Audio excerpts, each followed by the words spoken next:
কাঁচা আমের সিজন কিন্তু প্রায় শেষের দিকে, তাই কাঁচা আম একদম ফুরিয়ে যাওয়ার আগেই বাসায় তৈরি করে ফেলুন একদম ইজি একটা পারফেক্ট আমের আচারের রেসিপি।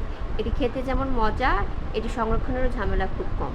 একদম রোদে দেওয়ার ঝামেলা ছাড়া এই আচারটি সংরক্ষণ করতে পারবেন, কারণ এখন আকাশ অনেকটাই মেঘলা যাচ্ছে, এই রোদ এই বৃষ্টি আকাশের মসৃণ হচ্ছে বারবার।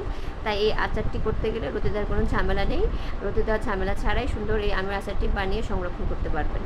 এই আচারটি বানানোর জন্য আমি প্রথমে আমগুলো টুকরো টুকরো করে কেটে নিয়েছি, তারপর এটা একদম পানি ঝরিয়ে নিয়েছি। আমি একটু ছাকার মধ্যে রেখে দিয়েছিলাম, সমস্ত পানি ঝরে একদম শুকনো হয়ে গিয়েছে।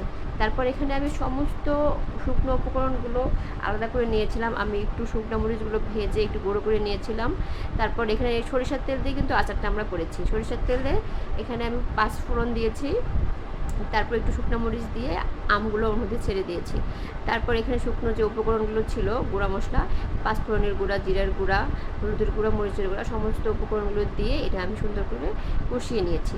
এটা হতে খুব বেশি সময় লাগে না, এখানে 15-20 মিনিটের মধ্যে আচারটি হয়ে যায়।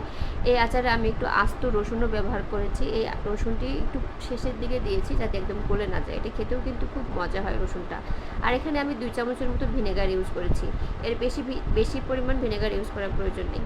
দেখুন কত সুন্দর হয়েছে। ভালো থাকবে।